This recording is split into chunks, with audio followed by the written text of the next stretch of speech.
Thank you, Anne. Thanks for the moment. Thanks, Sue. Not a problem at all, Jana. I'm glad to help you. And please interrupt me at any time.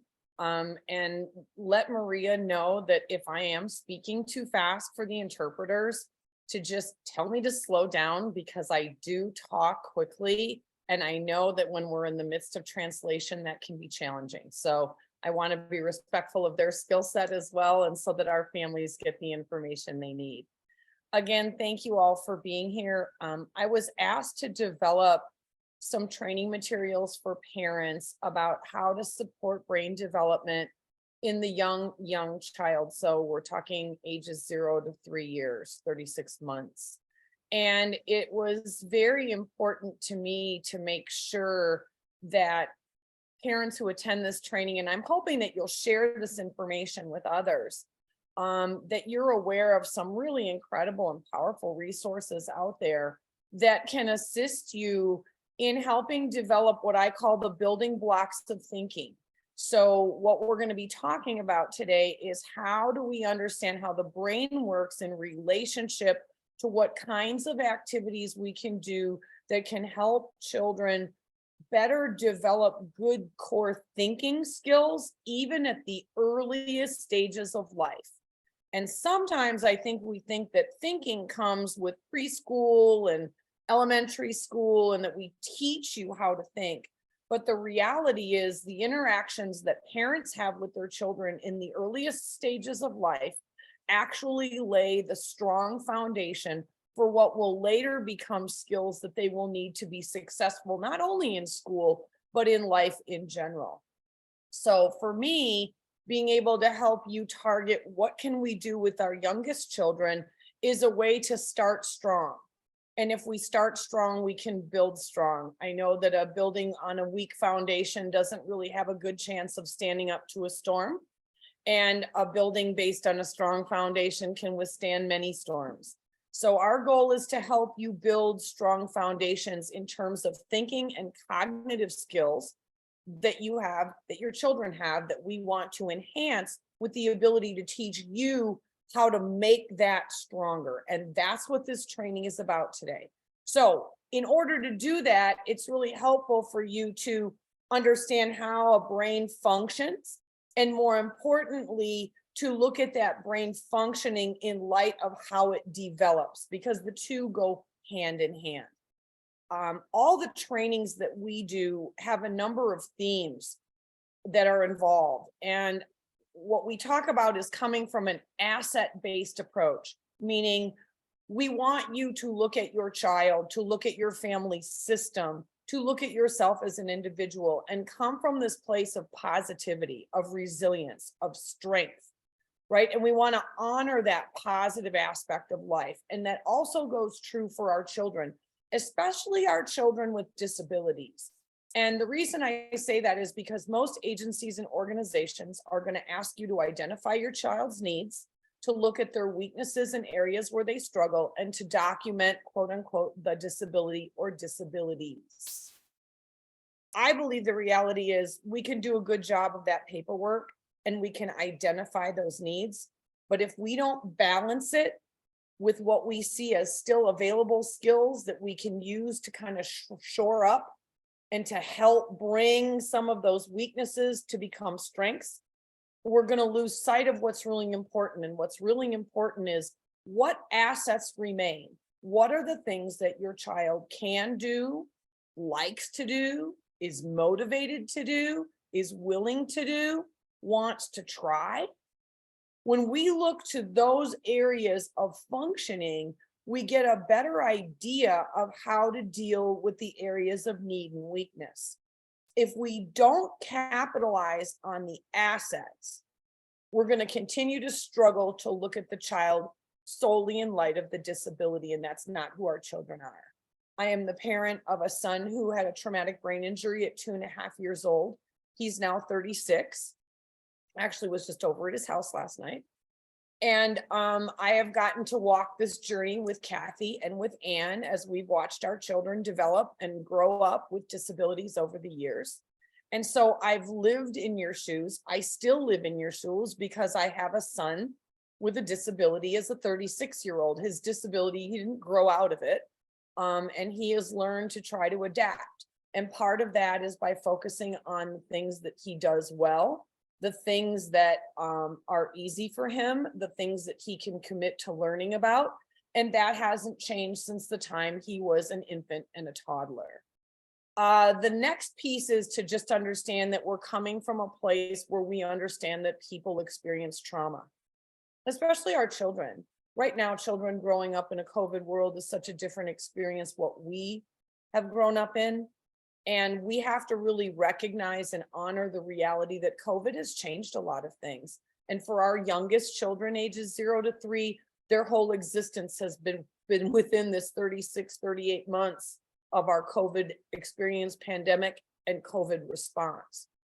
And so when we work with individuals, our philosophy is that we have a trauma-informed lens, that we don't ask what's wrong with you, we ask what happened to you. And for all of us, this trauma experience is real. I refer to it as we're goldfish living in a goldfish bowl.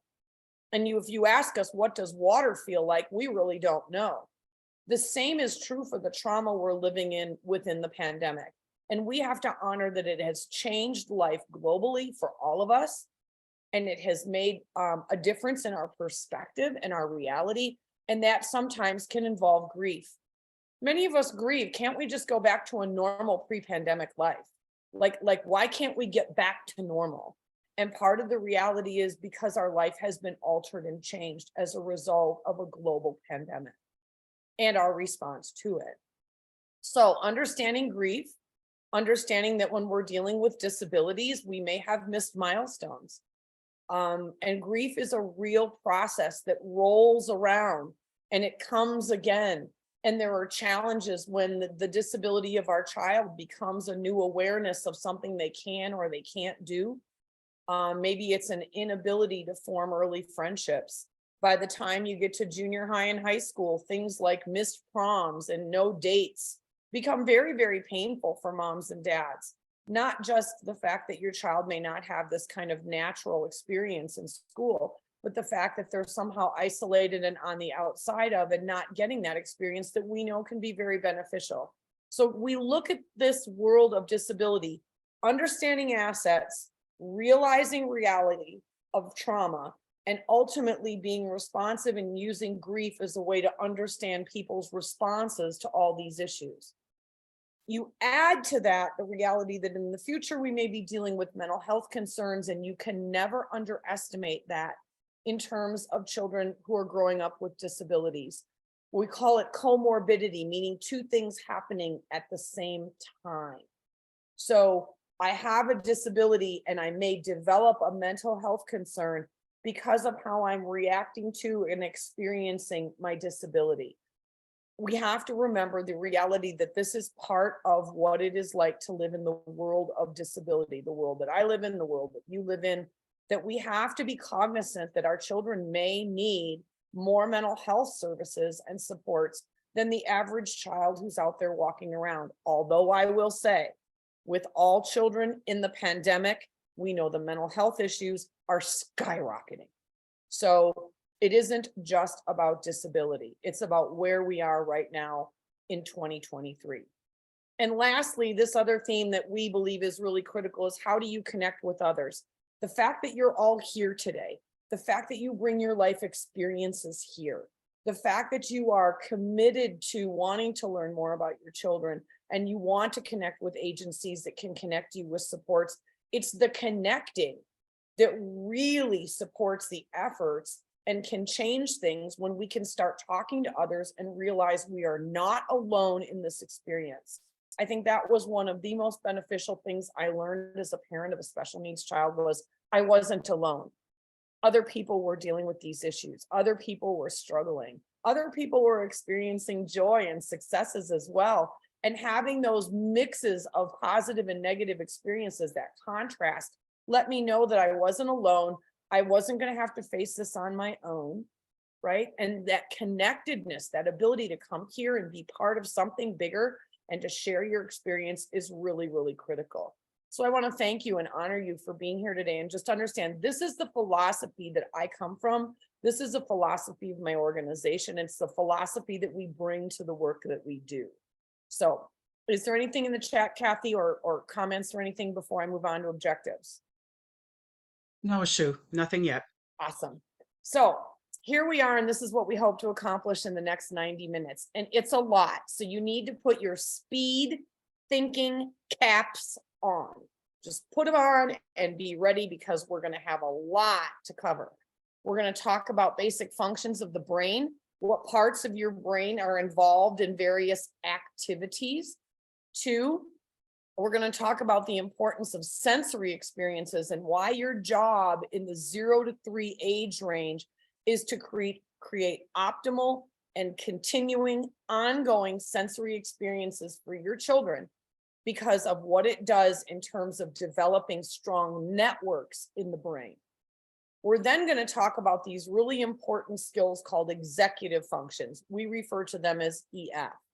And we're going to talk about a strategy of serve and return. And you're going to see a video about why serve and return play interactions are stronger for developing EF than doing other kinds of activities. And then I'm going to point you to a very, very critically important resource that I believe you need to have kind of a copy in your bathroom so you can read it when you're in the restroom, where it's the quiet place in your house, because I know it is in mine. And you're going to need to have these tools available to you along in the areas that you tend to have toys to play with and activities to do. It's important to pull this set of resources out, because I think it's a good reminder on a visual of things and activities and ideas that you can share with your children that can help you build these basic foundational skills of thinking in the earliest of early childhood years, 0 to 36 months. So that's our game plan for today. If you have any comments, if you have any questions, if there's something you would like to know that may be outside of these 4 objectives, please feel free to put that in the chat. That's why we're here. I want this training to be valuable to you. This is an outline of what I'm hoping we cover. If we have a critical question that needs answered and we go down a rabbit hole for a couple minutes, that's okay. I would rather you leave with the information. I will also be more than glad to stay on after our session is over today if you have individual questions you would like answered. Glad to do that for you. It's at no cost to you. I'm here. I'm an open book, and I will share with you what I have, what I know, and what resources I have available to help you. You'll also be able to contact me by email anytime in the future if you have a sustaining question that you may need more review or more independent feedback. And as Kathy said, that's available through the agency as well. So if there's nothing else, we are going to move on to how to understand brain development. And I think it's important when we talk about brain development to realize that there's an incredibly powerful experience that goes on in the developing brain that allows us to put into perspective what I believe is a really miraculous experience. I see all this in complete awe every day when I look at the work and I look at the complexity of who we are. And I am definitely a believer that these things are predestined, preordained, and to me, they're miracles. When I show you this slide and I say, you know, what is this? This is actually an axon of a neuron in the brain. And those bright red little tentacles that are sticking out are actually connections that are trying to be made with the next neuron, right? So we talk about this process of neural growth. And this neuron is actually out seeking its predestined partner, that your genetic code says this neuron, billions of them, is specifically supposed to connect to this neuron and there to make a connection.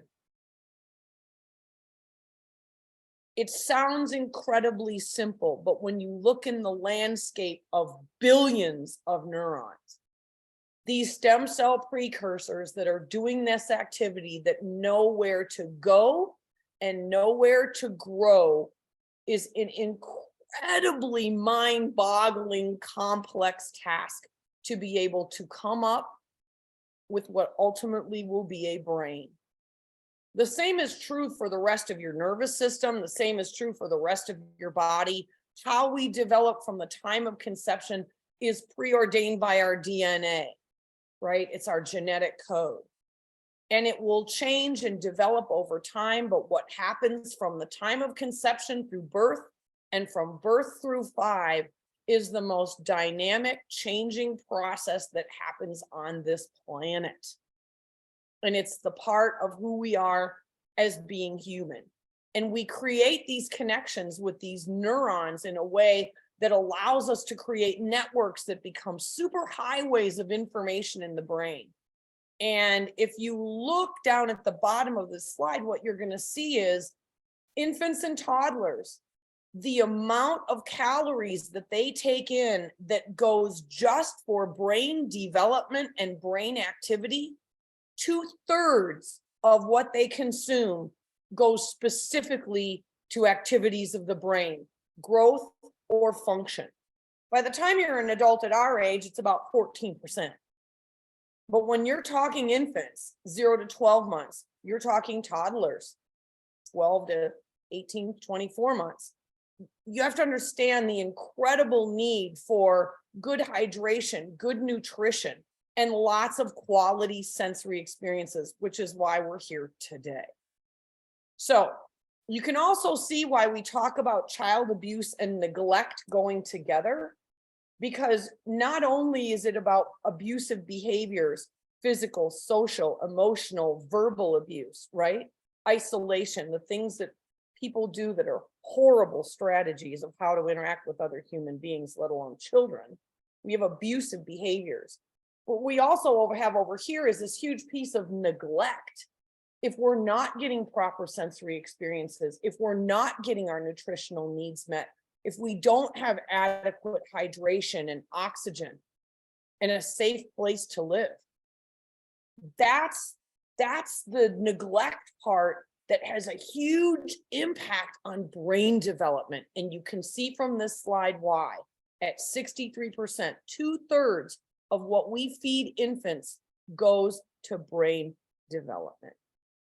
Now, the brain has 2 jobs, right? The first job is something called differentiation, which means that different types of neurons in the brain are asked to do different activities in different regions of the brain. So we have differentiation. It's a fancy term for different regions of the brain do different things.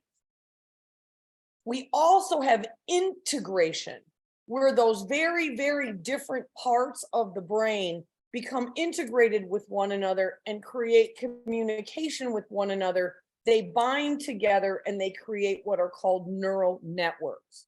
So you have differentiation and integration, and it's the balance of the 2 of them. Differentiation comes from the architecture of the brain. Integration comes from the neural networks that form across the architecture of the brain. And when we talk about someone being an adult, being mature, right? That means that you've had complete wiring of your brain in your mid to late 20s. We know that you're mature because you have appropriate thinking. You have appropriate behaviors in appropriate environments. You know how to regulate your emotions most of the time. And you have appropriate social capabilities. All those 4 types of brain functions go together to form this concept of someone being mature, right? So maturity is really the final stages of brain development, or what we call neurodevelopment. But that requires that we have different parts of the brain that do different things, and that they're wired together because of sensory experiences. We say that brains that fire together, wire together. So neurons that fire together and have pathways developing, once they wire together, they form a neural network. So, any questions or comments before I get on to brain behavior relationships? You kind of got like 2 weeks of my neurodevelopment lecture in about 3 slides, so I'm hoping I didn't overwhelm you. Nothing in the chat, Sue. Okay. So, when we talk about the brain, we talk about the reality that no behaviors that you experience in your body or outside of your body come from anywhere but your brain. The only set of behaviors is a set of reflexes that are in your spinal column. It doesn't actually require you to have information go to your brain in order to have a reflexive action. So to take your hand off of a hot stove, that's a reflex. You don't have to think about it. It actually comes as part of your nervous system that goes directly to your spinal column. Okay. The rest of all your behaviors, good, bad, indifferent, they all come from your brain. You own them. And that's true for every individual on this planet. We own our own behavior. It's ours, and it all stems from brain function.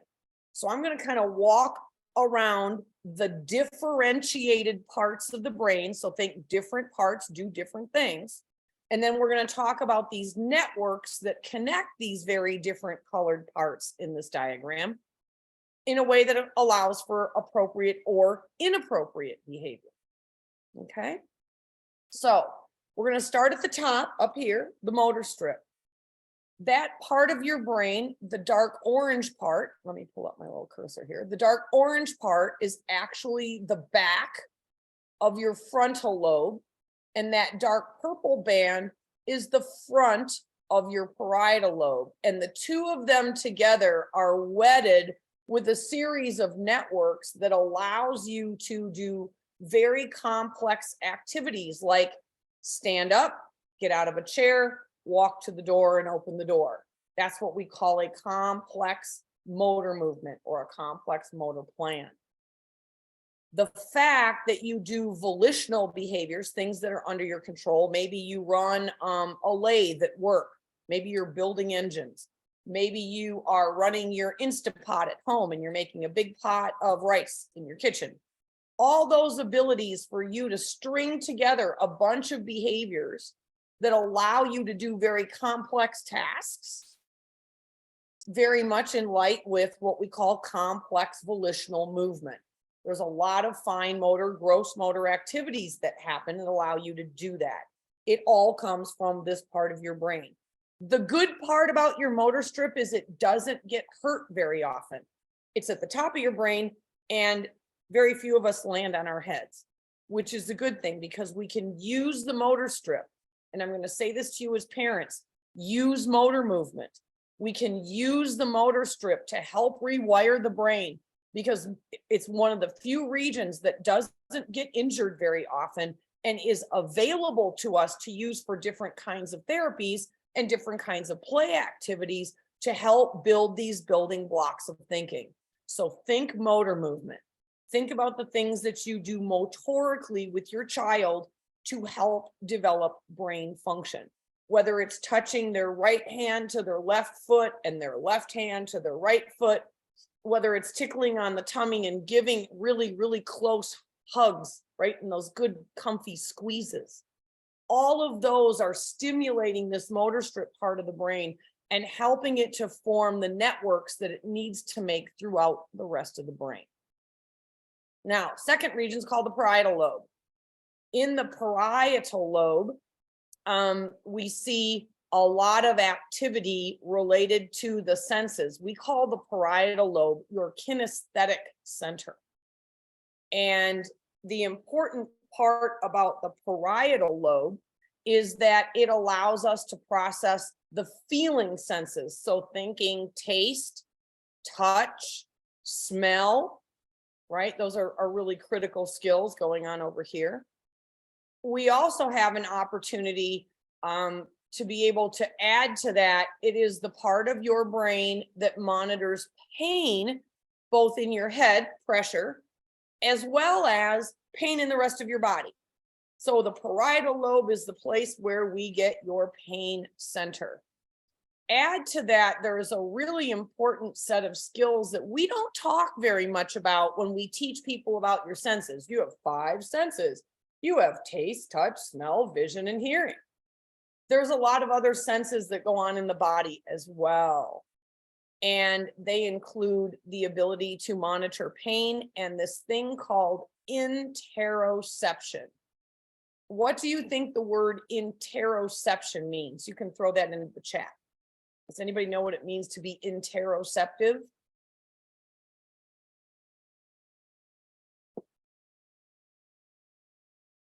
Sue, while we're waiting for that, someone had a question about proprioception. Can you Oh. explain what that is? Sure. So proprioception is how your body knows where it is in space in relationship to position and also in relationship to environment. So our proprioceptive system is actually in multiple parts of the brain. It is a network that involves your ears and your auditory canal. It also includes part of your limbic system, part of your motor strip, part of your frontal lobe, and part of your parietal lobe, along with your visual system and your visual cortex. It is a very, very complex system because it allows you to do things like regulate your blood pressure from when you're laying flat to when you're sitting up to when you're standing up. That's regulated within your limbic system, a place called your hypothalamus. And it's important to understand that proprioception is also how we see our body in space in relationship to other people, right? Versus being in relationship to objects. So I say things to parents that sound kind of silly at first, but it makes sense when you understand it. If your child has difficulty or an adult has difficulty with proprioception, they may be space invaders, right? They may come up and stand really close and talk to you. They may constantly be hugging you and being around your legs underneath your feet. They really don't have a sense of their body in space. We talk about creating distance, and then that distancing becomes not you making distance with the child, but asking the child to make that distance with their own hand or arm, giving you kind of that bubble around you where people are not intruding into your space. Those are all issues of proprioception. We also see challenges with people going from lying down to sitting to standing, and maybe their blood pressure doesn't quite equilibrate. It's not even going from those 3 positions. That can be due to a bunch of different medical causes like crystals in your ear canal, all the way to a traumatic brain injury. And there are certain activities that you can do that can help build proprioceptive skills. And I certainly can put some of those into the chat at the end of the training if you would like more resources about that. It is a highly complex system. It's not in any one part of the brain. It's distributed throughout the brain as a network involved with your auditory system. Another thing we talk about is people kind of have this woozy feeling like they're on a boat. It's an uneven feeling, and it can be very disorienting. And that can actually be due to problems in the inner ear, as well as problems in connections in the networks of the brain. We did get an answer to your question. Sense of your internal feelings and sensation. Beautiful. Absolutely. Excellent. Who was that? That was Jessica. Jessica gets big time kudos. That's awesome. It is absolutely that sense of your internal feelings, that sensation of, do I need to use the restroom now? Right? Maybe I'm hungry. What is that ucky feeling in my tummy? Maybe I have a headache. What does that feel like? And can I explain that to someone in a way that's going to get help for me? If you were born with some kind of disability and maybe you have kind of this constant low-grade headache all the time, but you've had it your whole life. We actually see this a lot with children who are born with fetal alcohol syndrome. because of the small nature of the brain inside a smaller skull area, there is kind of this constant low-grade headache that people report. And it is been there their whole life. They've never known a day without it. And then you come to the reality of, oh my gosh, someone starts describing these feelings in great detail and describing different kinds of pain in your head. And some children, 5, 6, 8, 10, 12, recognize that they're experiencing something that other children know nothing about, and they've had it their whole life and never knew. They just assumed that they had it. Those internal feelings, those feelings inside of us are really critical, and they're very exhausting if we don't recognize that someone may be having interoceptive problems in terms of their body and their feelings in their gut, in their tummy, in their chest, in their head, in their extremities, in their hands and feet. It can really undermine your ability to not only think, but to also control your behavior, because it feels like you're in pain all the time because of what's going on internally. And the opposite is true too. We have children who don't feel any of those interoceptive feelings. They may have difficulty with bowel and bladder control. I know in the case of my head injury after 2018, my sense of being hungry, of knowing when to eat, is gone. And I have alarms set on my phone to remind me to eat, because if I don't, and the phone doesn't go off, I can go a day to a day and a half and not eat a thing. And so that interoceptive system was injured when I had a right frontal lobe injury. And it's a reality, and we don't necessarily see it or think about it because it's internal to the person and not necessarily external as something that we would see as pain. And yet it can really undermine thinking and certainly undermine behavior. So we're all about getting good information. Anything else? And Victor, yes, and Victor added being able to understand what's going on with our bodies. Absolutely. And it's a really critical feedback system. Super, super important in understanding behavior.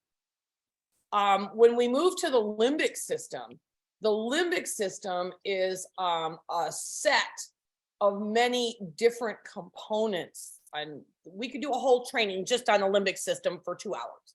It's that complex. But I think it's important to understand that it has a very strong relationship with the frontal lobe. And more importantly, it's what we call our mammal brain, our mammalian brain, the brain that we share with other mammals, that reminds us of what it means to eat and to drink and to parent, and where anger and aggression and sexuality all arise from. And it's the ability to manage and regulate those thoughts and feelings and behaviors that's very important, along with long-term associative memory. And a lot of the memories that are put down inside what's called your hippocampus or your hippocampi, one on the left and one on the right, we store long-term emotional memories there. This is the dwelling place of things like PTSD. This is the dwelling place of long associated happy and tragic memories. And this is actually the part of the brain in the left hemisphere where we see a lot of people who need counseling to deal with some of their long-term memories that may not have been very effective or causing them a lot of psychic pain. We do a lot of counseling around long-term embedded accurate and inaccurate memories that people then exhibit as adults with mental health issues. So your limbic system is really important, and it has a direct relationship to what we're going to talk about later, which is the frontal lobe. Your occipital lobe, if you think about it, it's way back here in this green region, but it's super far from your eyeballs.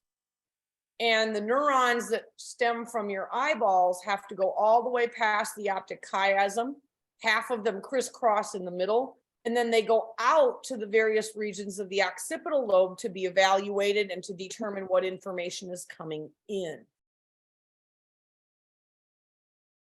The other big challenge is the occipital lobe. For every neuron that goes in, 3 go out to other regions in the brain. That's why we talk about vision as such an important sensory system, because so much of our experience, 85% of it, relies on visual input. And yet that visual processing system from your eyeballs through your eyes and the optic chiasm, back through your retina, down these really long neurons, all the way to the back of the occipital lobe, is very, very vulnerable to injury.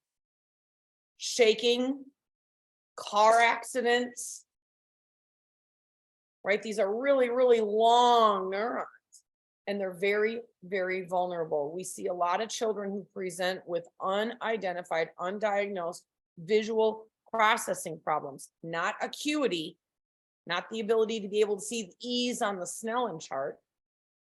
This is a visual processing concern, and it's because of the vulnerability in the occipital lobe. There are a lot of young children who get diagnosed with reading disorders, right? It's really difficult for them to learn to read, to decode, to process information, to have visual pursuit, to be able to work with letters and numbers on print, on paper. That can be due to interruptions in the occipital lobe. Moving further down is your cerebellum at the back of your neck, right? Kind of like right where your headrest sits in your car when you're driving in your vehicle. It has as many cells in this small region underneath your cerebral cortex as all the cells in your cerebral cortex. These cells are very dense, and they have a lot of important roles to play in terms of balance, partly related to proprioception, coordination, skilled motor activity. Think about the relationship between the cerebellum and the motor strip up top. They have a lot of connected pathways because I have to be able to do skilled motor activity that I choose to do volitionally, and it may require motor planning, right? So the cerebellum and the motor strip are very connected. It's also the gateway to all the senses that are coming from your body, your feet, your hands, your knees, right? Your hips, your gut area, your shoulders. All of your periphery feeds back up through the gateway of your cerebellum to the rest of your brain. And the cerebellum is actually vulnerable to injury, especially whiplash kinds of injuries. Questions or comments, Kathy? I see a little one in the box. Yes. Is dyslexia or learning disabilities related to occipital lobe? It very well can be. It can be related to occipital lobe functioning or impairment in that functioning. It can also be related to the systems involved with vision, right? So because vision isn't just what you see, it's also what you process from what you see.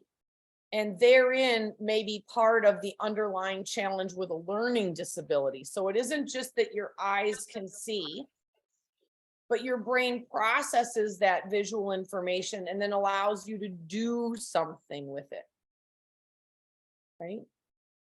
Another question? Yes.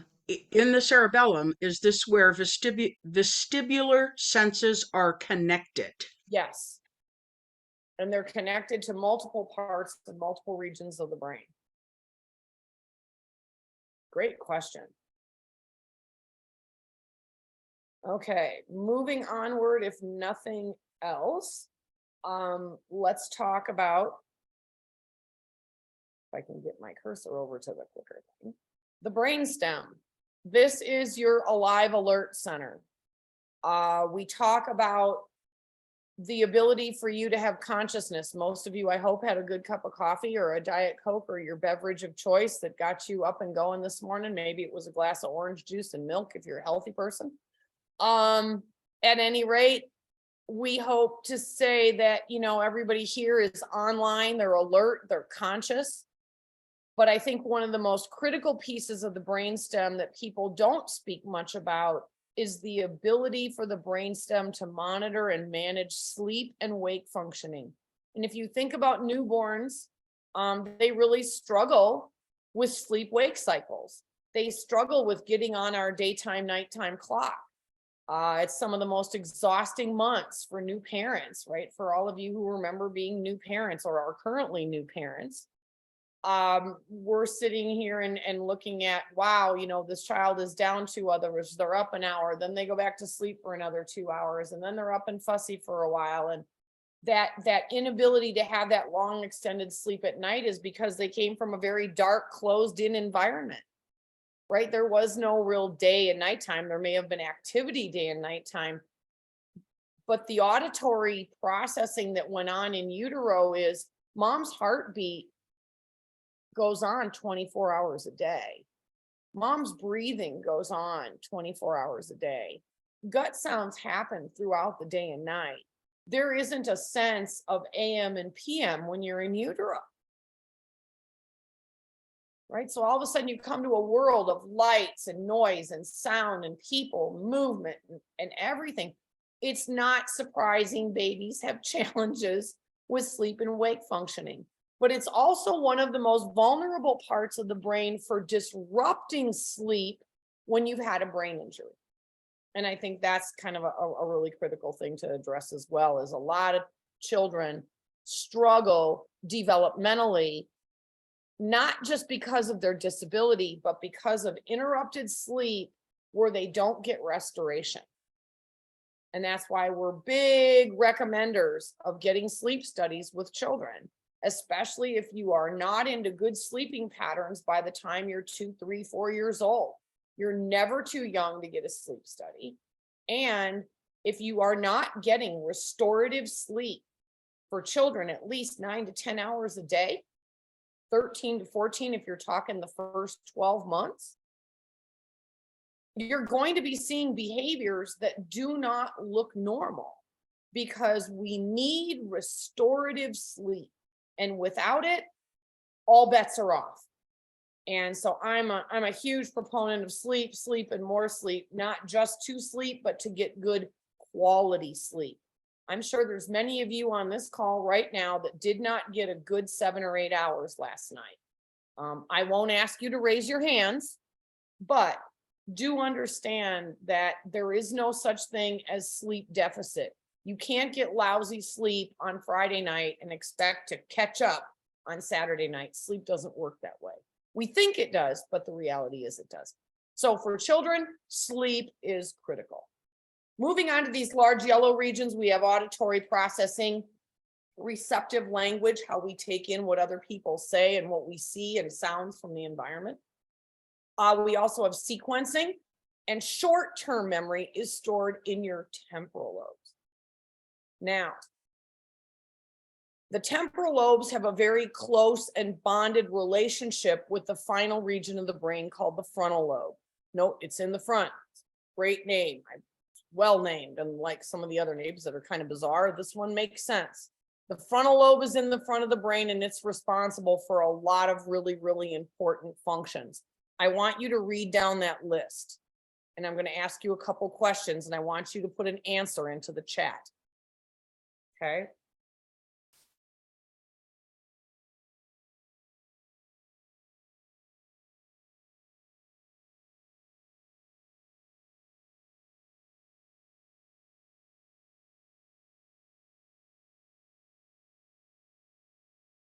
Okay, so type into the chat, if you will. Do you think these skills, from initiation, attention, organizing, problem solving, self-awareness, are these skills important skills to have when you're going to school as a child? If the answer is yes, put a 1 in the chat. If the answer is no, put a 0.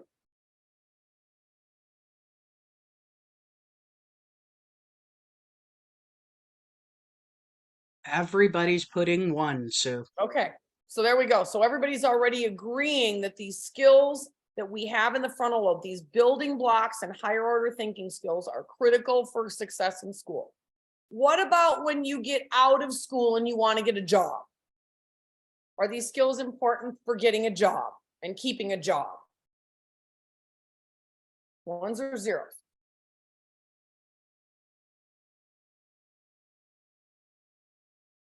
All 1s. Okay.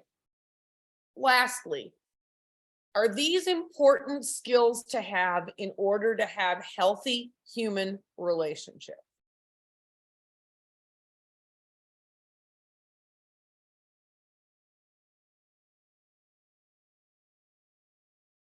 We've got a really smart group today, Sue, because they're all putting ones in. Amen. Amen. So you understand the importance of these frontal lobe skills. One, they're very vulnerable to injury. A lot of injury happens to this part of the brain. But two, they're the foundational building blocks of brain development. And the ability that we have to strengthen these, even in very, very young children, is the reason we're here today. We know that these top bracketed items are what we call the executive functions that manage cognition, or the cognitive EF. These are about all your thinking skills, your higher level skills for thinking. Really important for school and work and relationships. Without these skills, people really struggle, right? They struggle socially, they can't keep a job. It's tough when your skills in this area are weak. Now, there's a second set of skills here, which are the executive functions related to managing behavior. Another really important set of skills. Inhibiting behavior is the reason you can be around a bunch of people and have thoughts on your mind that do not come out your mouth because you're like, ooh, I can't say that here now. That would be really inappropriate. That ability to inhibit behavior, to not run across the street with a lot of traffic going in two directions, right? If we don't have the ability to inhibit behavior, we're gonna have problems in life. Really, really critical skill. On the mind, out the mouth creates problems, right? OTM, problematic. Think about it at your last family dinner. If you told all the people in the room the thoughts you had going on in your head, I'm not so sure that'd be a real great dinner. Because we have a lot of thoughts up there, we just don't express them all. That's because we have inhibitory control of our thoughts, part of executive functioning. There's also a skill we have in our frontal lobe called metacognition. What does that mean? What does it mean to be metacognitive? It's a really important skill.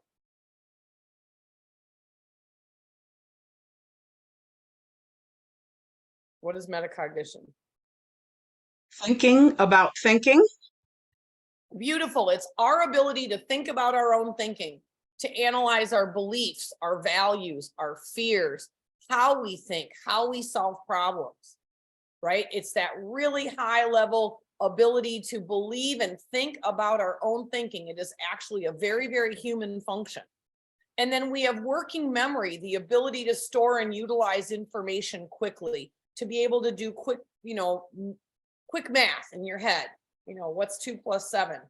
We memorize it as 9. Some people manipulate it in their head as adding 2 to a group of 7 and they come up with 9. Lots of different ways, but it's that fast activity. Give you a phone number, have you remember those 7 digits and dial a phone. Although we don't do that much today with technology because everybody's got phone numbers programmed in. But back in the day, it was not unusual to know 50, 60, 70 phone numbers by rote memory. Couple of other thoughts. Oh. Pardon? Go ahead. Sorry. Couple of other thoughts, Sue. Understanding and then awareness of thoughts, just adding to that. Absolutely. And for any of you who try to do meditation in order to calm those thoughts, you are very aware when your mind is racing or when you're obsessing or thinking about things over and over again. That awareness that mind chatter is going on is very much a part of metacognition. And it is something that people actually do spend time meditating over and going to counseling over because it can be very disturbing. If you can't control those internal thoughts, especially when they're very negative. So these are all really critical executive functions. And what we're going to talk about today is how do you build these in your children, right? How do you strengthen these even in the earliest of years? And there's certain kinds of play that allow you to do that. So this is a slide from Anne. that I believe is an incredibly powerful slide. And she uses it in a training called How the Brain Works. And it's a training we've developed to work with vocational rehabilitation counselors and other professionals. But to me, I think it really took the complexity of the diagram of the brain and made it kind of, we call it simple language. And it talks about these systems. So these very disparate or different parts of the brain network together to form systems. So the visual system is that the eyes are actually looking, but the brain interprets that information as seeing. For auditory, your ears actually are doing the hearing, but it's the brain that's actually listening to what's being heard and processing that information.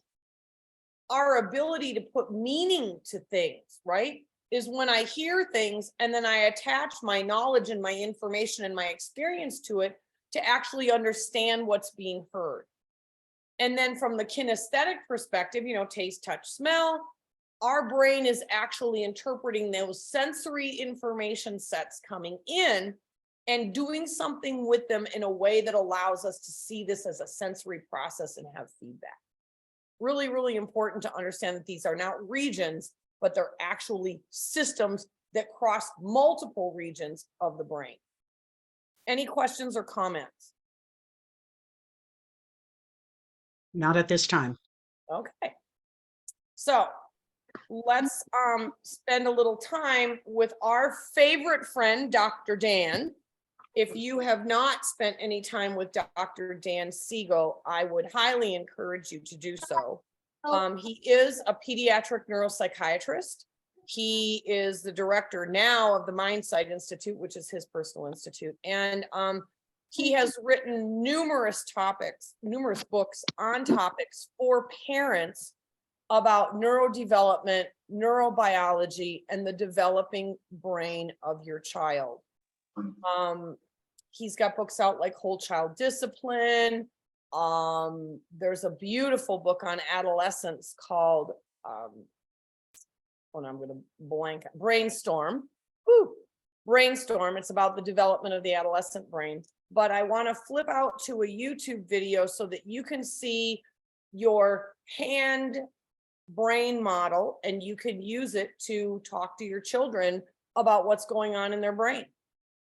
If we really started teaching children about this incredible thing inside their heads, and if they understood how important protecting that miracle that is up there from injury and harm, I think we'd be in a much better space of really understanding what it's like to teach our children how to stay healthy.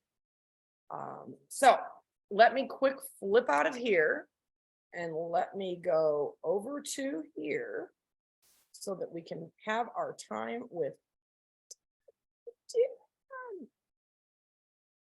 There we go. I'm on 2 monitors, so it's a little bit crazy. Let's see how this works. So volume up. And this is Dr. Dan Siegel at a TED Talk.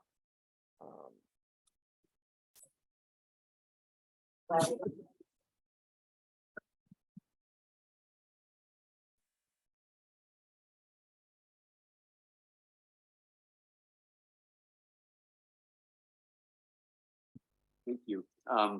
Good morning. That was beautiful.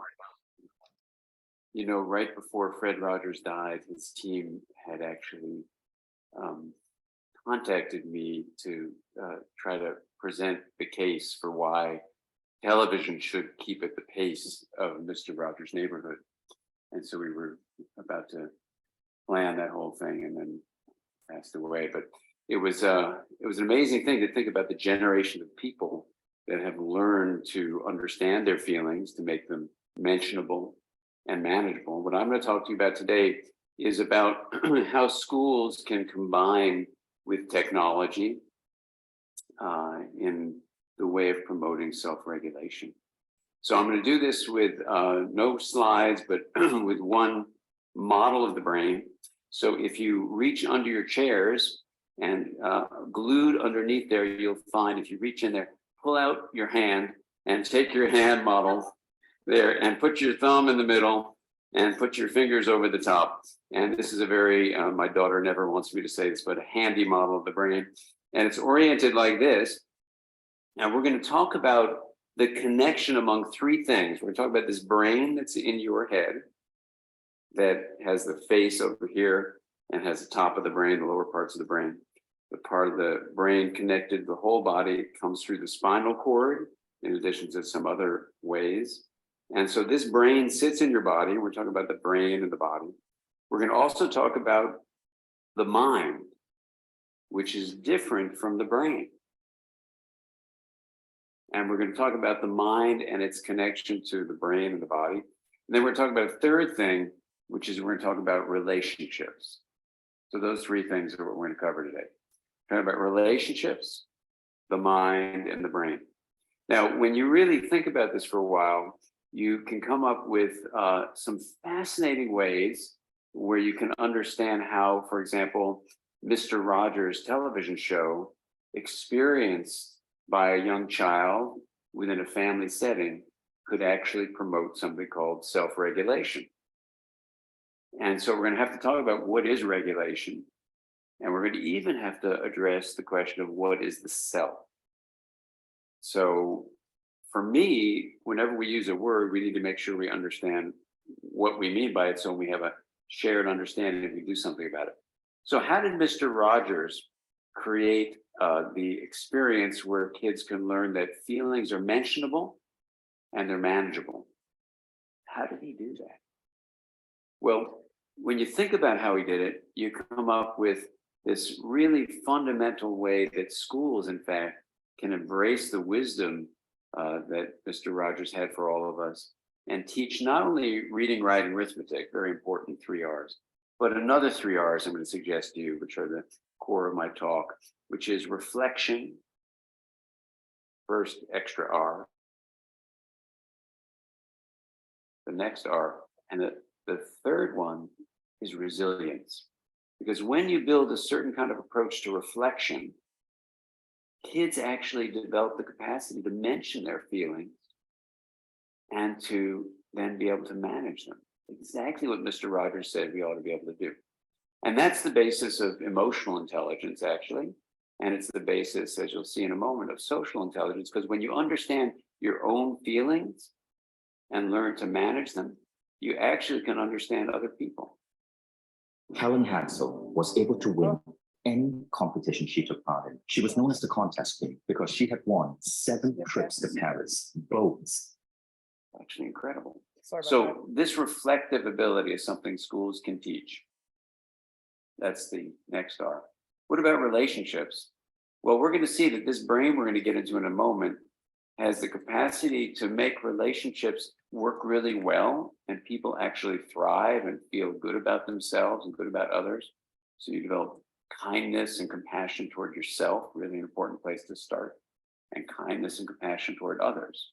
So this R of relationships really looks at all the research on well-being and says, you know, the number one factor, whether you're looking at mental health, physiological health, you know, medical health, longevity, or happiness, the number one factor in all those studies is relationships. How we have connections, positive connections with other people, is the best predictor of all those things. In fact, if you study wisdom, you find that wisdom is based on having these positive relationships. And you probably have heard these amazing studies which show that when you are given, let's say, $20, and you're asked to either spend it on yourself or give it in the service of someone else, gift it to someone else, the circuits in your brain that show you did the right thing, these reward circuits driven by a transmitter called dopamine, they get active when you give to someone else, which goes along with the study that when you give in service of other people, you actually are happier yourself. So if you want to be happier, actually think about someone else. That's the lesson from that. So relationships in schools can teach all of that. So that's the relationship part. And now the resilience we're going to get into when we talk about the brain. But let's take our hand model out and let's look at it. Now, I'm going to watch my watch because part of how I'm going to manage myself is time. So I think I've been going for, I would guess 5 minutes, but I need my timer to tell me. There's my timer right there. Beautiful. I guessed it better. So we're going to do this hand model of the brain, and I'm going to teach you all how to do this. And this is something that in schools that I work with, we teach kids starting in kindergarten about this hand model of the brain. And you're going to see that it can be very useful to do. And when kids get towards adolescence, the brain changes a lot. They really need to know about their brain. So let's take the hand model out and put your thumb in the middle and curl your fingers over the top. So this is the orientation of the brain. And let's do the parts. And let's think about the question as we get into these brain parts. Why, if we're talking about self-regulation, would we care about the parts of the brain? And what does a relationship have to do with the brain anyway? And if self-regulation is really a mental function, because the self is really a part of your mind, then is the mind just the brain? Or is it something else? So these are the kinds of things we need to really think deeply about. And in the world I work in, it's called interpersonal neurobiology. We actually deeply dive into these scientific questions by combining all the fields of science that exist into one perspective. So it's called interpersonal neurobiology. And the brain is a good place to start looking at this because, believe it or not, it's actually the simplest of all that stuff. So let's go through it. First, you have the spinal cord. And this is basically a collection of cells, neurons that allow energy and information to flow from the body itself as signals coming up. The spinal cord and also a nerve called the vagus nerve, they all bring stuff from the body up into the skull part of the nervous system. Some people call it the head brain, some people just call it the brain. But actually, you have a brain around your heart and you have a brain around your intestine. So the word brain, when I use it, means the whole body and how it processes information through the flow of energy. That's basically the biological understanding of what we mean by the nervous system. But the head brain is what we're going to focus on now, because it's really the most studied of all these brain parts. So when you get up into the head part of the brain, if you lift up your fingers and lift up your thumb, you arrive at the first part of the nervous system. First, in the sense that it's the deepest. First, in the sense that when you're in your mother's womb, it's the first to develop in utero. And first also meaning it's the first we evolved to have. So it's over 300 million years old. It's the old reptilian brain, having collections of neurons called nuclei that are responsible for things like, this is a good example. Let's take another pause. Let's all turn our telephones off and make sure that if they're going to vibrate, you have them near your body, not sitting next to your neighbor. And you turn the sound off, because that's another thing that happens. Technology, if you haven't noticed, invades whatever context you're trying to create. And rather than technology running us, we should run technology. It's really, really important, because these things just take over. I was walking home from the local school we have, and I saw a mom carrying her 1.5-year-old child in her arms, texting for 2.5 blocks and missing the opportunity to connect with her child because she allowed technology to intrude on her relationship. And you probably know from the studies at the University of Washington by Andy Meltzoff and Patricia Kuehl that the technology called Baby, it doesn't matter what it's called. It was a technology that said you can have your child develop faster in her brain in language if you show these videos. And they showed it was just the opposite. Because relationships are what stimulate growth and learning. And if we use technology, that's fine. But if you replace relationships with technology, this study demonstrated you get just the opposite of what you want to get. So we have to actually be present fully and check out what's happening in the environment and not pollute it with technology or not pollute it with actual chemical pollutants too. So, okay, so now we're in the brainstem. Now the brainstem is going to keep us awake and alert. So it has those nuclei that do that. The brainstem is also going to have the fight, flight, freeze reaction. And so when you have a lot of competing things going on, you can have a very agitated, fearful reaction to that, like it's threatening, or you can have a fight reaction to that, or you can freeze. There's even a fourth option, which is total collapse. It has its advantages in lots of different ways, and depending on the situation, but that's what the brainstem's all about. Very old impulses that are created. Now, if you put your thumb over the top, this is the part of the brain. We'd have two thumbs for it to be ideal, but most of us just have one thumb. This is, I say that because I once gave this lecture and I didn't give that exception. And someone said, I went to a gas station, someone had two thumbs. And so we want to honor that. So most of us have one. It's the left and right side once you get up there. This is the limbic area. It developed 200 million years ago. And it also is the second area to begin developing in utero. And so that goes like this. So to demonstrate how this works, Lewis, why don't you come up? I'm going to invite a 13-year-old boy who's going to present to you later on. Lewis, come on, say hi to everybody. Come on and say hi, step on our little red carpet. Thanks, Lewis. So have I talked to you about the brain before? No. So I'm going to teach you a little bit about the brain. And because I want to show that, well, Lewis is very bright, but you can teach this to 13-year-olds whose brains are also changing. So let's do the hand model. Very good. So here's what happens, Lewis. This limbic area helps you work with the brainstem to create your emotions. It actually works closely with other areas to create various forms of memory. And you feel close to your mom? Yeah, great. So this is the part that lets you feel connected to her. Okay. Now put your fingers over the top like that. Right. Now this is a part that actually is going to grow once you come out of your mom's belly, out of her womb. Right. And this is the part that's very much shaped by the experiences you have. Yeah. And this is called the cortex. It's the outer bark of the brain.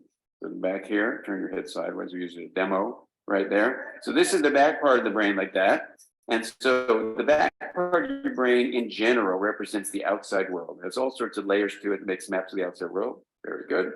And then you are one handsome guy.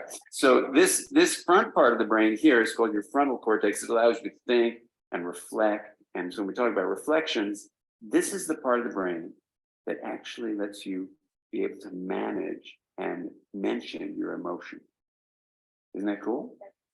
So the kind of thing that you do in your mental life, like the mind basically is, when you are playing a game and you feel excited, that sensation you call subjective. And that's a part of what the mind is. You notice sometimes you can be aware of some things and sometimes you're not aware of things. Yeah, so awareness is also part of what the mind does. But a third thing the mind does is it helps regulate how all this information flow is happening in your awareness and your subjective experience, and even in how you communicate to other people. So the reason we're talking about reflection, when you look inward, what I call time in, develops this part of the brain. Now, take a look at these two middle fingernails there. This is part of an area called the prefrontal cortex. It's right, look at me, it's right behind your forehead, right there. And notice, lift up your finger and put it back down. What do you notice is kind of unique about the anatomical position of these two middle fingernails? Exactly. So it's right under the thumb, and this is the part of your brain that actually allows the cortex to go to that thumb area called the limbic area. And notice, is it also near your palm? Yeah, so it also connects to the brainstem. It takes information from the body too. So it comes up your spinal cord, up your brainstem to your limbic area, especially on your right side of your brain, and goes right to that area. Now, here's the cool thing. Watch me.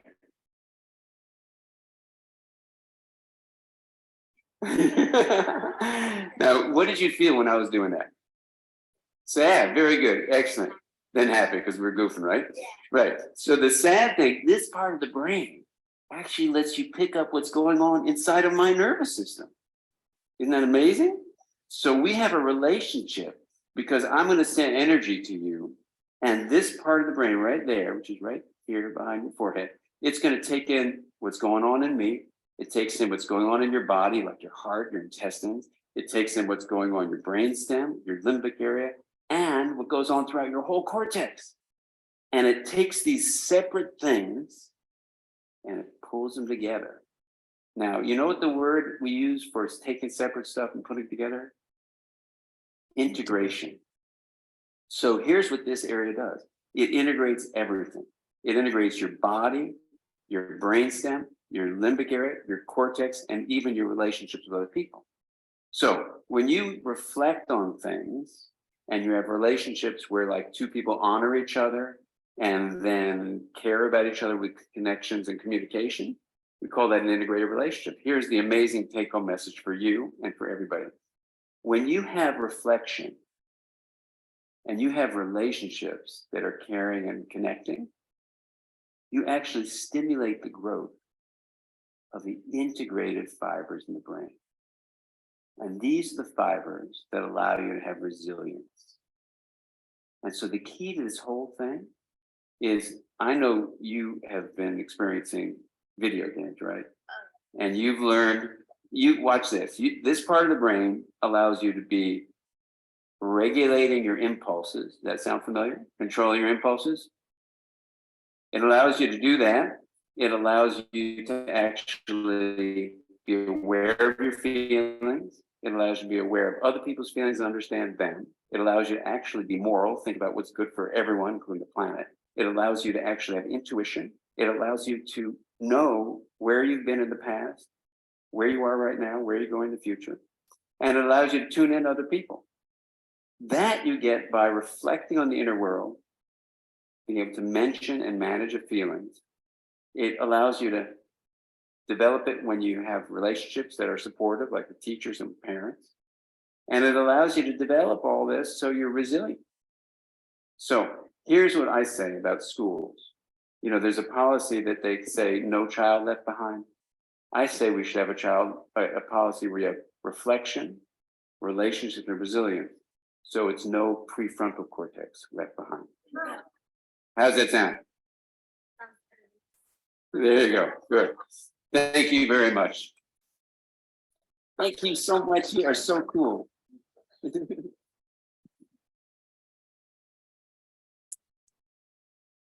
All right. Sorry for the little advertisement. Sorry for the little. Sue, we had a comment Oh, okay. that Yes. said, Oh, we love comments. this is brilliant. Yes. We love Dr. Dan. Love, love, love him. Reflection, resilience, relationship stuff. It's just, that's the whole new set of 3 R's, right? Reading, writing, and arithmetic. And now we can add reflection, relationship, and resilience. So I did put the YouTube link. If you want to watch that again, share it with family, share it with friends. I think it's a great reminder. You know, a lot of people could probably avoid couples counseling if they just watched 18 minutes of Dr. Dan about how we got to connect, right? Anyway, let me get back on task here. So as to, I know we're going to run out of time. There's going to be way more that we want to do and can't get it all done in a half an hour, but we're going to try. So we're going to do super speed thinking now. Anything else in the chat, Kathy? No. Okay. So I hope you found that video helpful. I love the hand brain model. I have used it with preschool classrooms, kindergarten classrooms, junior highs, high schools, and I've even used it in the prisons when I go to prison training. It does not matter. People get it. And I think it's a great tool. We're going to talk about real quickly, what is neurodevelopment and why does it occur? This is an architectural rendering. It's actually from Dr. Jan Shapiro at Barrows Neurological Institute. She gave me this slide many years ago, and it looks at the architecture of your child's brain and says here's neurons. Here's neurons with more dendrites connecting and making more networks and pathways at 3 months. Look at how sophisticated it is by 15 months. Neurons connecting with other neurons, making new pathways and more neurons. And then a really miraculous thing happens at about 24 months. And what you'll notice is the density of this bundle in the 15-month panel is gone by 2 years of age. And this is an example of what we call dendritic pruning, meaning to cut away or disconnect those neurons that we no longer need for a function that we no longer need. And what happens between 15 months of age with your child and what happens at 2 years is this thing called the loss of universal language. Notice the density in the third panel here and the openness in the panel here. Again, pruning back those things we don't need. If you speak English or Spanish, you do not need Vietnamese clicking sounds in your vocabulary. That is irrelevant to you, right? You don't need to make German umlauted U's and O's with that sound. Not necessary. We have our own sounds. They come with language, but we're wired for any language on the planet. That's one example of what we call refinement of the network. Okay. So you get these networks, they develop into your complex nervous systems, and this happens critically, as Dr. Dan said, from the in utero period, and then continues on through adolescence and into adulthood. But the most critical growth for a lot of your primary nervous systems obviously happens during pregnancy. When kiddos are born, lots of billions of neurons, lots of synapses, lots of connections. But realize that by the time your child becomes 5 years old, how that child thinks, the kind of temperament they have, their response to stress, how they handle the cortisol, that fear neurohormone in the brain that's responsible for fear responses. All of that is pretty well set by the time you're 5 and head to kindergarten. And yet we spend billions of dollars on college educations.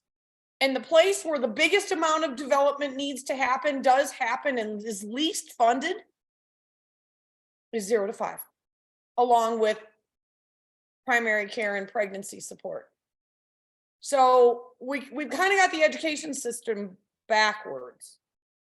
But I do think it's really important to just kind of recognize the value of what it is we're expecting when we start talking about what kids need 0 to 5. Now, with this development comes a really critical piece. There we go. Oh, wait. Oh, back up a second. Of what we call the difference between genetics and the difference between sensory. And remember what he said, we develop the cortex, the back of the cortex from sensory feeling experiences, the front of the cortex from interactive relationship experiences. Your genetics create the architecture. That's the nature part of the argument. Where the cells go, where they grow, what they do, how they get to where they're supposed to be, that's genetics.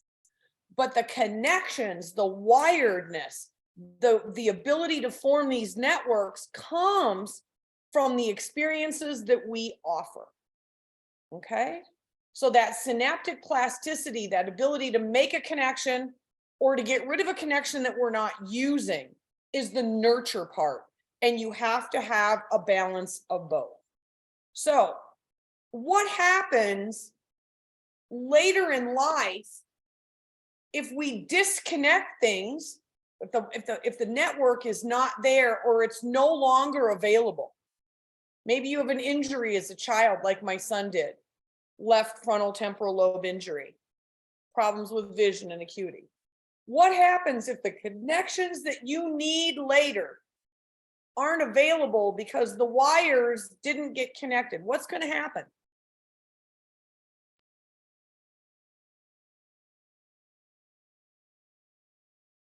You can throw it into the chat, open your mic.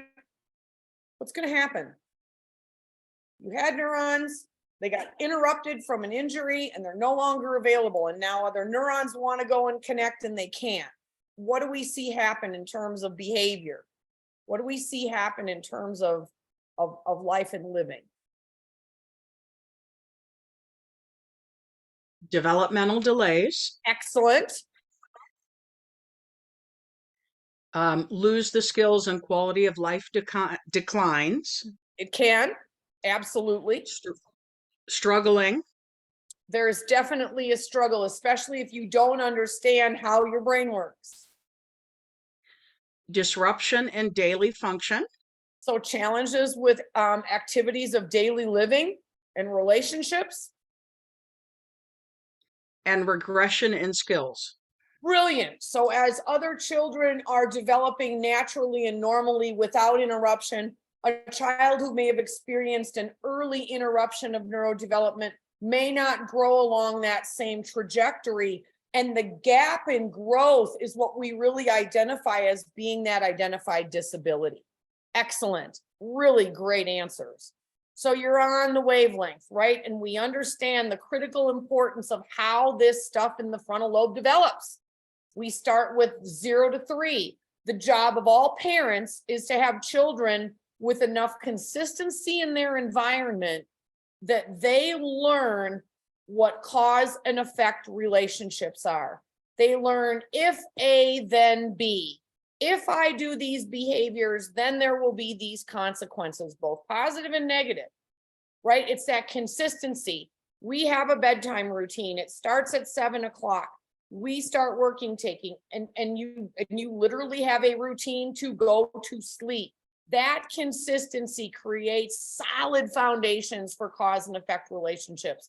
The one thing I tell parents is if you're going to do anything, be consistent. Be crazy, but be consistent. Because consistency is what wires the brain. And consistency is how we develop a strong bottom to this pyramid.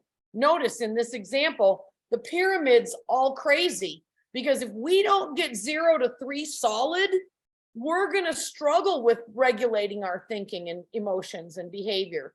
We're going to struggle with attending and focusing. We're going to struggle with problem solving.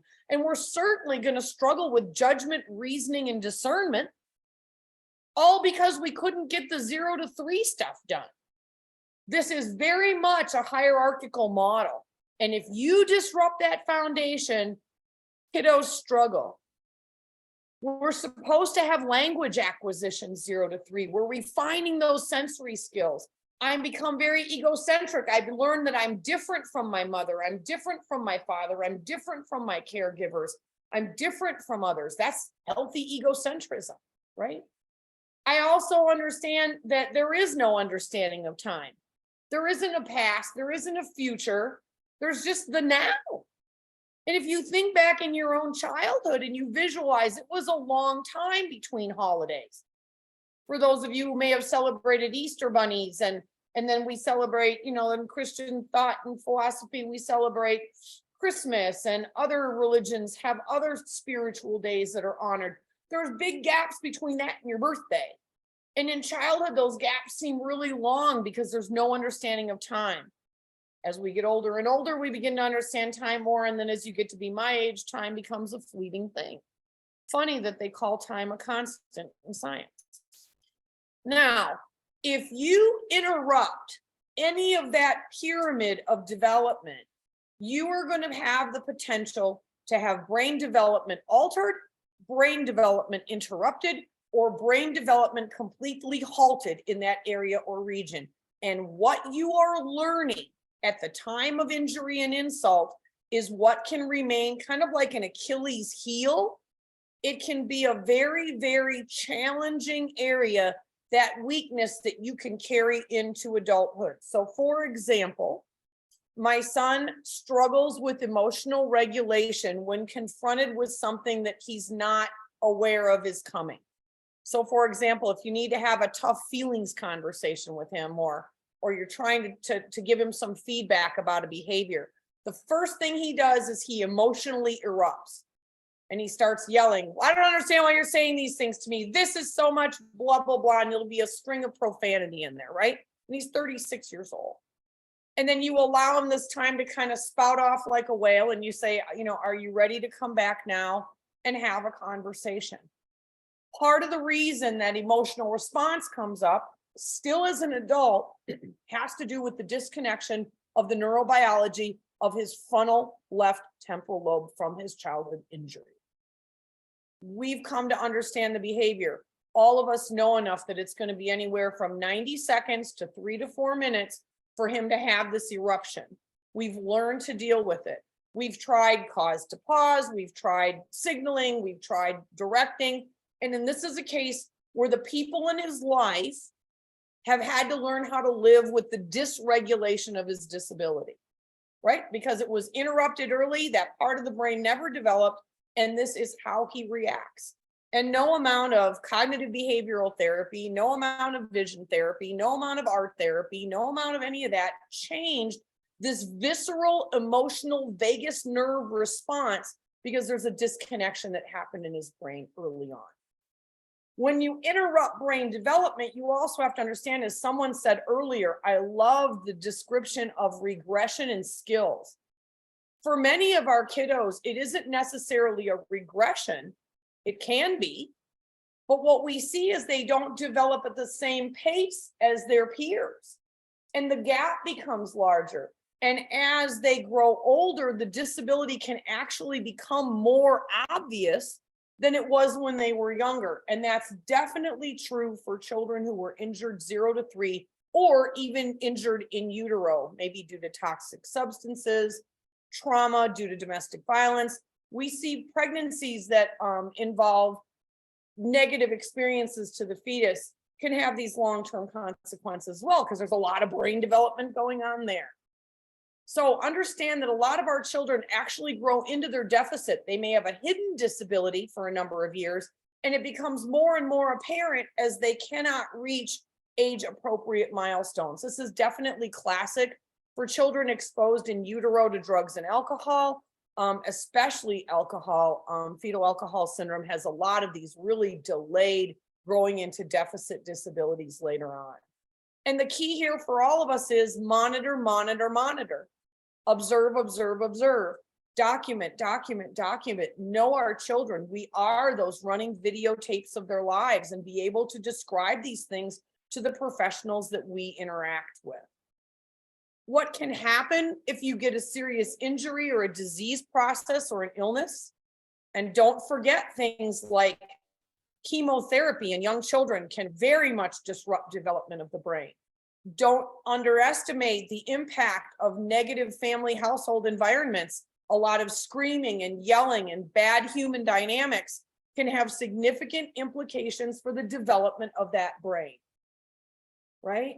And we talk about the challenges in regulating states and regulating sleep and being able to have good processing amongst any and all of our sensory systems. So many of your sensory systems are interlocked with one another. Your hearing isn't separate from your vision. They're actually in synchronicity with one another. And we can see a lot of instability when those systems become disrupted. There's also this issue of a higher reliance on structure. And if you think about the people who are living in prisons right now, in jails, who struggle with substance abuse, some of the more negative ills of our adult societies, when you go back and you start interviewing these people and asking them about diseases and brain insults and injuries, so many of them will tell you that they were injured when they were young. And as a result, they don't do well in a world with a lot of ongoing decisions. They need to be in a place where people are telling you when to get up, when to go to sleep, when to eat, what you're going to do, when you're going outside, because they cannot handle life outside of that structured environment. So the relationship between early disruption and negative social consequences is really high if we don't start building in some of these building blocks of neurodevelopment early on. So questions or comments? We had a comment earlier about when you said what could happen with the injury, and someone said it takes much more time, effort, and duration in therapy, in all the types of therapies. Absolutely, 100%. And a lot of times we see people who come to therapy with an expectation that they're here developmentally because they're here chronologically in age. And in reality, they're here developmentally, even though they're here chronologically in age. So we may have a 36-month-old sitting in front of us who's functioning more like a 12 to 18-month-old. That is not unusual and not unrealistic. And I think that comment is excellent. There is delay.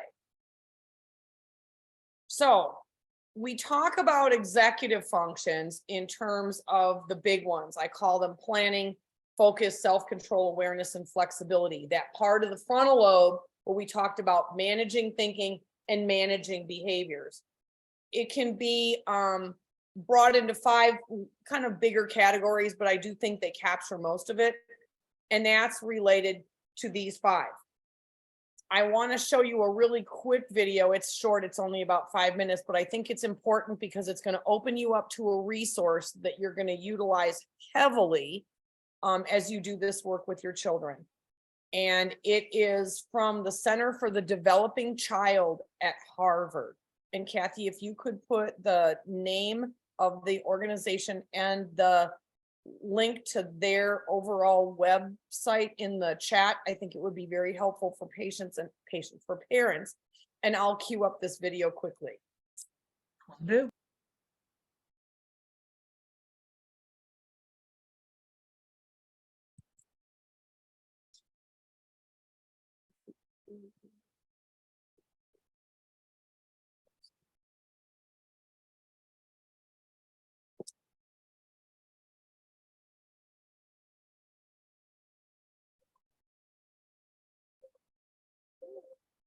Science tells us that brains, minds, are built, not born.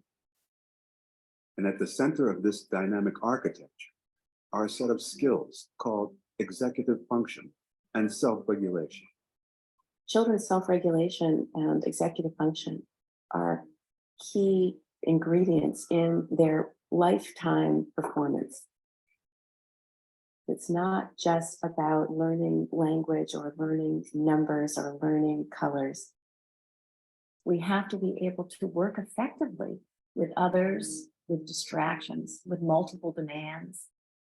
These actually are skills that contribute to the productivity of the American workforce. What should you have done next? Educators, I think, are looking for just this sort of thing. And when we describe what we mean by executive function, they say, yes, that's it. That's exactly, the problem. These kids, they can tell me these rules, but they can't actually use them. What is executive function? Probably the best way to think about it is sort of like an air traffic control system in the brain. Just like an air traffic control system has to manage lots of airplanes going on lots of runways and really exquisite timing and so on. A child has to manage a lot of information, avoid distractions. We really think of it as involving working memory and inhibitory control and mental flexibility. Take a situation where a child is having to take turns. So first of all, the child has to have inhibitory control. The child has to be able to stop whatever he or she is doing and let the other child take a turn. But when it's your turn again, you also have to remember what it is you're supposed to be doing. So that pulls on working memory. If the children who are taking the turns after you do something unpredictable, you have to be able to adjust what you're going to do next. And that requires mental flexibility. Children who are struggling with these capacities often look like children who just aren't paying attention, or children who are deliberately not controlling themselves. If you don't have self-regulation, you act out and the teacher puts you in timeout, and so then you miss part of the learning that's going on, and then you are more upset because you're behind, and so you act out, and so you get this downward spiral. How does executive function develop? And +4. In little children, and even in the infant and toddler years, you begin to see the roots of executive functioning skills. What's going on in our brains is unbelievably intricate and complicated. The prefrontal cortex, or the front third of the brain, is important for executive function. But it's more than just prefrontal cortex. This region doesn't act alone. It's involved in controlling your behavior through its interactions with all other parts of the brain.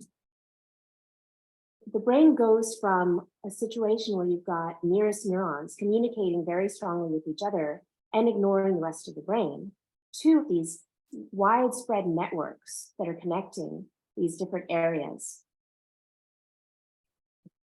Executive function changes over the life course. It improves radically over the first few years. It continues to improve throughout adolescence. It's not until early adulthood that you have the adult type networks that are very strongly activated that connect different brain regions together. Let's take notes. Also, we believe that executive functions can be trained. It's just like going to the gym. So the more you practice in these areas, the stronger the capacity is likely to become because you're helping to strengthen those neural connections. Slowly but surely, you're going to be able to step back, and that child's going to go into the world with these skills where they can get along with other people, change rules, and they can be flexible and can accomplish new things and are unafraid. If we don't learn these skills during the childhood and adolescent years when they're coming online, we are really ill-equipped as an adult to hold a job, to maintain a marriage, to raise children, to get along with each other, to basically be part of a civil society.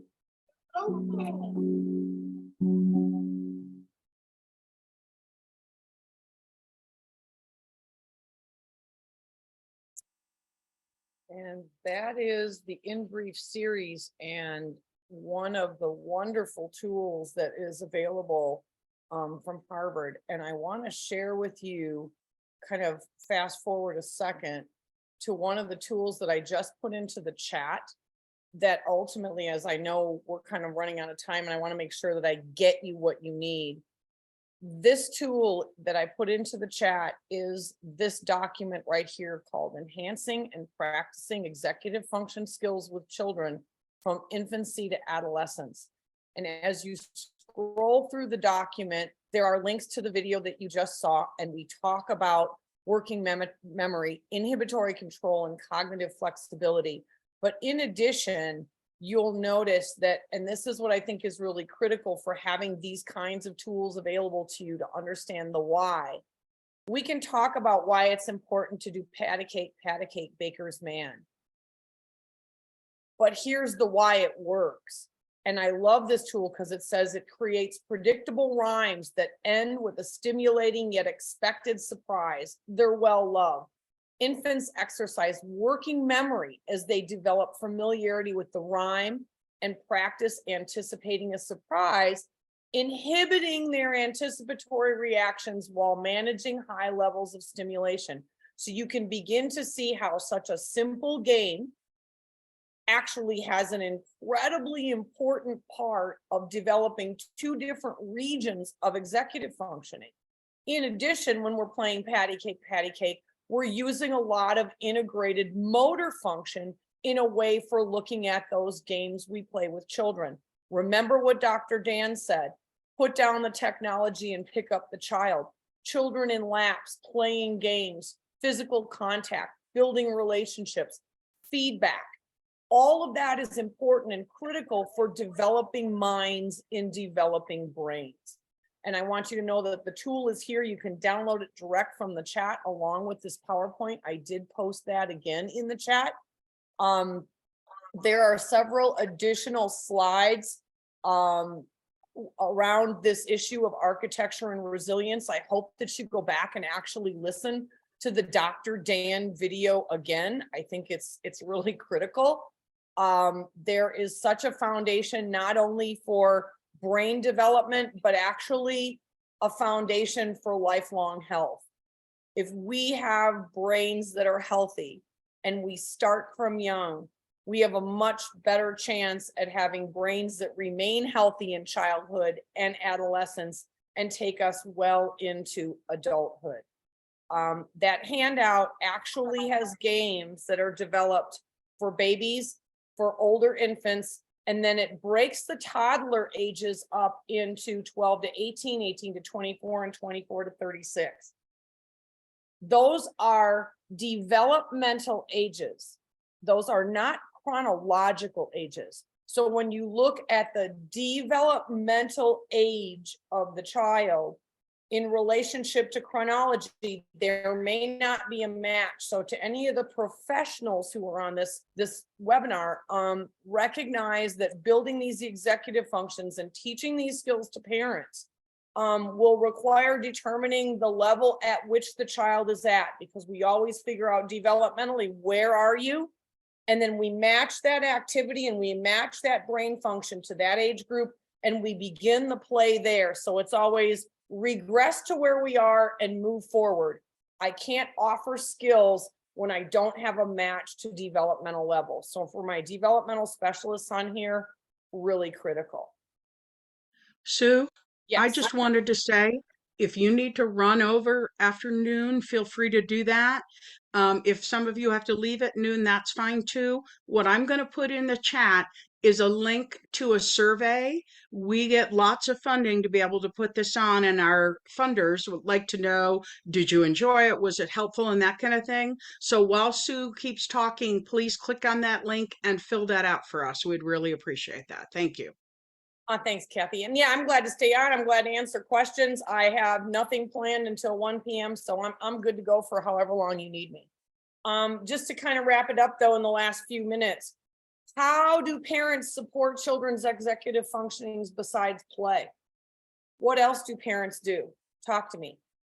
What else do we do as parents to help build emotional regulation, to help build focus, to help build self-control, to help build mental flexibility? What are some things that we do with our children, 0 to 3?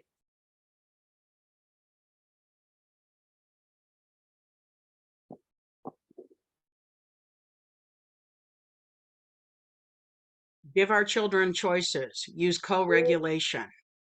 So giving children choices is always an awesome opportunity to begin to develop that focus and awareness, right? And metacognition, because we're teaching them that this is A and this is B. We don't ever really want to overwhelm them with multiple choices, but A or B. And if you think about it as an adult, when you're really frustrated and you can't come up with ideas, it's wonderful if somebody just gives you a couple, doesn't overwhelm you with a bunch of information. Definitely true for children as well.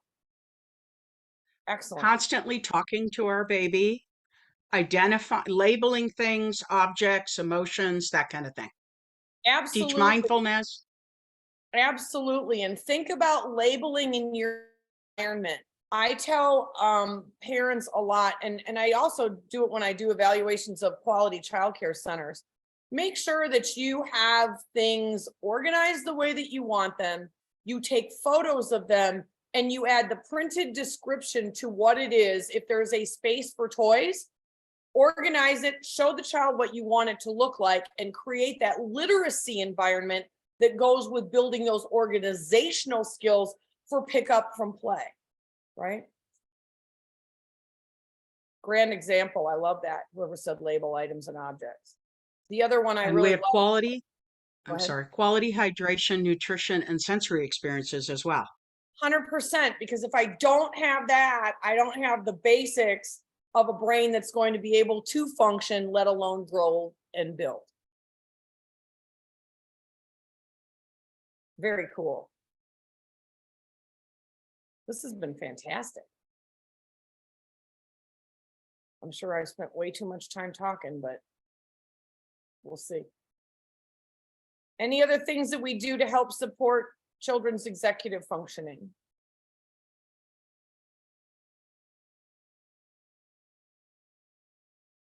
Did someone say mindfulness?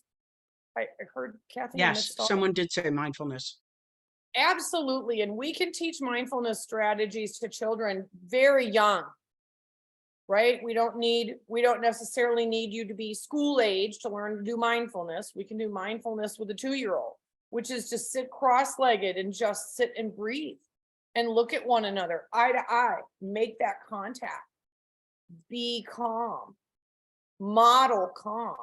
To the extent that we're modeling the behaviors we want our children to see, those are really important cues for them as well. They learn more from what we do than from what we say. And modeling the behaviors we want. Our job, as my grandmother said, your job is not to raise children, your job is to raise adults. Yes, ma'am. And clear expectations and boundaries. Absolutely, that are not wavering, because our children don't want to try to predict us. Our children don't want to waste mental energy trying to figure us out. The goal is to have clear expectations, consistency, and boundaries. And that works for all ages of children.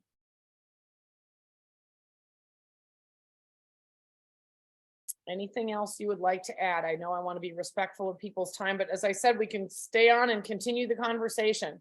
Would love to. All right. So I had a technical issue on this end and the survey is closed. So what I'm going to do now is I'm going to launch a poll. It's 4 or 5 questions, answer it real quickly. And then Dr. Sue will keep talking. We also had a comment about consistent, predictable, nurturing environment. That's awesome. I love that. So that consistency is important. Predictability is important. If you think about the mental energy that it requires you to kind of future predict people, like you walk into an environment, you don't know people, you're kind of on eggshells, you're not really sure what's going on. The amount of mental and emotional energy it takes to predict that environment takes away from the capacity to be building.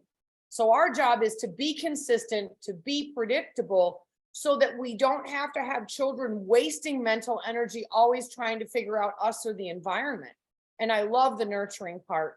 That physical contact piece is so important, and understanding how to keep negative coercive control tactics out of family environments is really important, because abuse isn't just physical. Abuse is coercive control of any format, kind. And what we want that to do is not be part of a healthy, nurturing environment. Awesome, awesome. I want to thank you all. This has been great. I hope it's been helpful to you.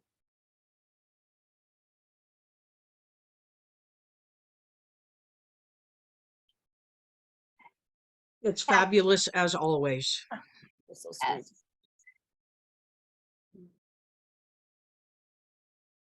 There is one more video that people are certainly welcome to look at on their own. It's called Creating, Serve, and Return 5 Steps for Building Brains. And I would highly encourage you, if you get to the Developing Child website, you will see the serve and return video there. And there's also a link in the PowerPoint. Totally capable to watch it on your own. Life doesn't begin or end if you get to see it in this session. So know that the resource is there in the PowerPoint handout. Questions, comments, concerns? Lots of thank yous. Not at this point. I don't know how many people will log off, but if you haven't, we would really love you to fill out the poll, and you can certainly stay on. We're going to keep it open. Always great to learn from you, Dr. Wolf. Oh, you're so sweet. Thank you. We have great people helping our families. I am so blessed and honored to be working with colleagues and parents. And I don't know, I love the work I do. People are like, I've got to go to work on Saturday. I'm like, I get to go to work on Saturday. It's just such a different attitude. I get to go to work, you know. I love it.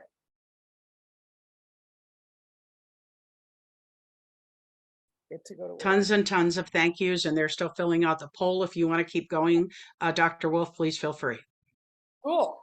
Just kind of in review, we did get a lot accomplished. Did do some functions of the brain and the importance of sensory experiences. And I do believe that executive functions, and for each of your age groups, if you spend any time with that handout, you will be blown away by the neurological descriptions of why certain activities are really, really helpful in brain development. And I love the fact that so many of the things we do with children have been around for forever. And now we understand the brain science of the why. And it's just great. I love it.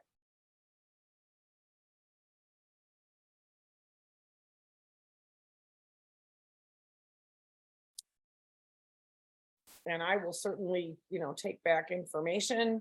Please spend some time with that handout. It's probably one of the best 18 pages of anything I've read in the last decade. It is just so powerful and so practical for parents. And so practical for professionals to share with parents. If you work with parents and have not hooked them up to the Harvard Center, now is your opportunity to open it up and share away. It's a great resource and lots of downloadable materials, lots of really short parenting videos. And there's literally an entire section just on executive function, but there's topics all over the place. So I think it's great if you can, get access to updated, constantly reviewed, edited, new materials added regularly. And the fact that it's all coming out of recent neuroscience and research just makes it incredibly powerful and free. I mean, that's the other thing is it's free. So We're going to definitely put that on our website too, where we have all of our early childhood resources. That's a gem. We need to get on there. it is awesome. Yeah. It's so helpful. And the activities with the adolescents are as good as the activities with the 0 to 3-year-olds. We need all the help we can get at all those stages, right? Absolutely. And if you have or are going to have adolescents in your future, although I think it's great for anybody to understand how their brain works when they were an adolescent, Brainstorm is just such a powerful book by Dr. Dan. It is just so amazingly good. Just so amazingly good. Lots of thank yous. And one person said, thank you so much. This was brilliant. Oh, thank you. Thank you for being here. Taking part of your Yes, Saturday absolutely. to hang out with We us. love that. And this will be a great opportunity for me to say that Dr. Sue we will be having more of these, and she will be, the next one will be the next age group of children, and the one after that, and the one after that. So the ages will keep going up. So if you are on, if you belong to Raising Special Kids on our website type of thing, then you will, you will see that and announce that, and then you can sign up for those. So this is her first of many. We're so happy for that. Excited. And thank you for having me, by the way.